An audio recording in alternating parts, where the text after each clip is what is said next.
जय हिंद बच्चों, welcome to my YouTube channel. तो इस वीडियो में हम लोग देखेंगे जो आपका हिंदी वर्णिका भाग 2 का जो लास्ट कहानी है, यानी कि धरती कब तक घूमेगी। इसका हम लोग देखेंगे सब्जेक्टिव क्वेश्चंस, और इससे पहले आप लोग इसका ऑब्जेक्टिव और इसका जो सारांश है वाला है वीडियो, वो आप लोग देख लेना। तो चलिए हम लोग इसका सब्जेक्टिव क्वेश्चंस स्टार्ट करते हैं। तो आप लोग देखो, पहला क्वेश्चन है कि सीता अपने ही घर में घुटन क्यों महसूस करती थी। तो चलिए हम लोग इसका आंसर देखते हैं। सीता के 3 बेटे और बहुआ थी, फिर भी कोई उसकी परवाह नहीं करता था।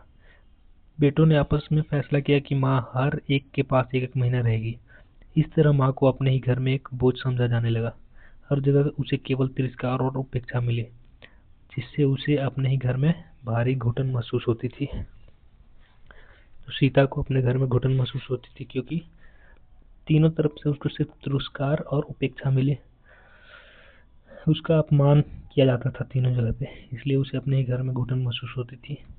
हम लोग प्रश्न संख्या 2 की तरफ बढ़ते हैं।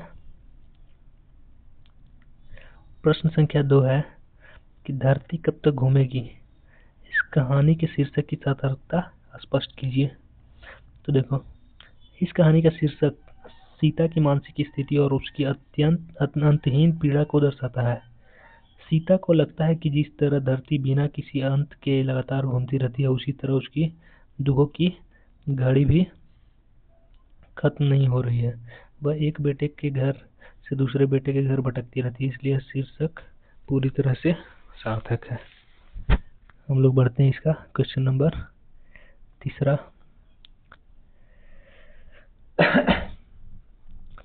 तीसरा क्वेश्चन है, सीता के बेटों ने उसके भोजन को लेकर क्या नियम बनाया था। तो सीता के बेटे यानी कि कैलाश, नारायण और बिज्जू ने अपनी जिम्मेदारी से बचने के लिए एक नियम बनाया था। नियम के अनुसार सीता बारी बारी से हर एक बेटे के यहाँ एक एक महीना खाना खाएगी। इस नियम ने सीता को एक माँ के स्थान से गिराकर अपने ही घर में एक लाचार कैदी या भिखारी जैसा बना दिया था। बताओ, आप लोगों ने भी देखा होगा अपने समाज में। हम लोग बढ़ते हैं चौथा प्रश्न। चौथा प्रश्न है कि किस बात को सुनकर सीता को बहुत गहरा आघात लगा और उसने घर छोड़ दिया। तो जब एक एक महीने साथ रखने का नियम भी बेटे को भारी लगने लगा, तो बड़े बेटे कैलाश ने एक नया प्रस्ताव रखा। उसने यह कहा कि माँ को साथ रखने के बजाय तीनों भाई हर महीने 50-50 रुपए गुजारा भत्ता दे दे। इस बात ने सीता के स्वाभिमान को गहरी चोट पहुंचाई और उसने उसी रात घर छोड़ दिया। तो जब पहले तो उन्होंने क्या बोला, उन लोग ने सीता को कि एक एक महीने तीनों के घर खाना खाएगी, और उसके बाद जब ये भी चीज़ उन लोगों को बहुत ही ज़्यादा मुश्किल लगने लगा, उन्होंने कहा कि 50-50 रुपये तीनों दे देंगे। अब बताओ कि सीता पे क्या गुजरा होगा। अपने ही घर में उसे पराया जैसा फील करवाया गया।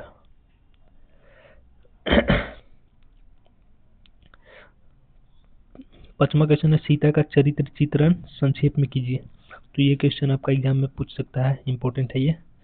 देखो, सीता एक बृहद, सहनशील, स्वाभिमानी और ममतामयी माँ है। वह अपने पति की मृत्यु के बाद बेटे और बहुओं के दुर्व्यवहार को चुपचाप सहती है। वह अपने परिवार को एकजुट देखना चाहती है, लेकिन जब बात उसके स्वाभिमान पर आती है तो वो 50 रुपये लेने से इनकार कर देती है और अकेले जीने का कड़ा फैसला लेती है। तो यही है सीता का चरित्र चित्रण, कि वह एक बहुत ही ज़्यादा स्वाभिमानी और ममतामयी माँ है। छठा क्वेश्चन हम लोग देखते हैं। छठा क्वेश्चन है कि कहानी के अंत में घर से निकलते समय सीता को कैसा अनुभव हुआ। तो घर छोड़ते समय सीता को लगा कि उसके सामने का आकाश सब बहुत बड़ा और अनंत है। उसे महसूस हुआ कि धरती भी बहुत बड़ी है और अब वह अपने स्वाभिमान के साथ कहीं भी रह सकती है।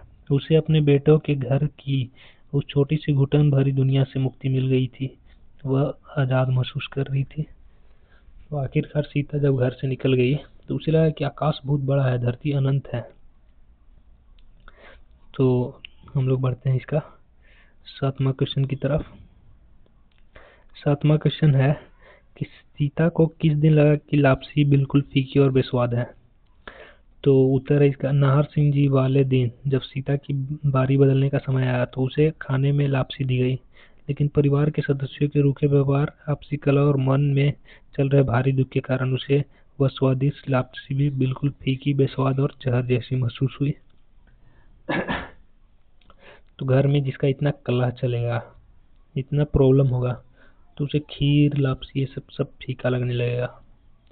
तो ऐसा हुई सीता को लगा। हम लोग बढ़ते हैं 8वां प्रश्न, बहुओं के व्यवहार ने सीता की स्थिति को कैसा बदतर बना दिया था। तो इसका आंसर देखो, सीता की बहुएं राधा, भवरी और पुष्पा आपस में हमेशा झगड़ती रहती थी और बात बात पर सीता को ताना मारती थी। जब भी कोई बहू सीता के लिए कुछ अच्छा करने की कोशिश करती तो दूसरी उस पर व्यंग कसती। बहू के इस ईर्ष्यालु और कठोर व्यवहार ने सीता का जीना दुभर कर दिया था।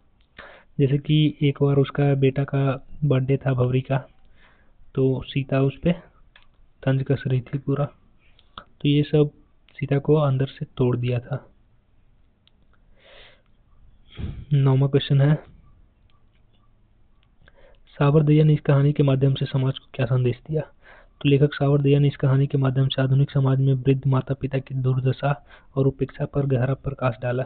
वह संदेश देते हैं कि माता पिता को केवल भोजन की वस्तु नहीं समझना चाहिए, बल्कि उन्हें सम्मान, प्रेम और परिवार में गरिमापूर्ण स्थान देना हर इंसान का परम कर्तव्य है। तो हम लोग बढ़ते हैं 10वां क्वेश्चन की तरफ। 10वां क्वेश्चन है कि नारायण की पत्नी भवरी द्वारा भेजी गई रसमलाई पर राधा ने क्या प्रतिक्रिया दी। जब भवरी ने अपने बेटे के जन्मदिन पर सीता के लिए रसमलाई भेजी तो बड़े बेटे की पत्नी राधा को यह बात अच्छी नहीं लगी। उसने तुरंत ताना मारते हुए कहा कि वह अपनी अमीरी दिखाने के लिए रसमलाई भेजी है क्या। बहुओं की इस आपसी खींचतान और राजनीति ने सीता को मन को हमेशा दुखी रखा। तो आपका ये टोटल 10 क्वेश्चन कंप्लीट हो गया। तो एग्जाम में अगर पूछा जाएगा तो आप लोग इसको रिकॉल कर लेना, और अगर आपको इसका नोट्स चाहिए तो आप लोग मेरे नंबर पे व्हाट्सएप करो, आपको मैं प्रोवाइड करवा दूंगा। तो मिलते हैं हम लोग इसके किसी अगला लेक्चर में, हम लोग मिलते हैं, और तब तक के लिए आप इस चैनल को सब्सक्राइब कर लो।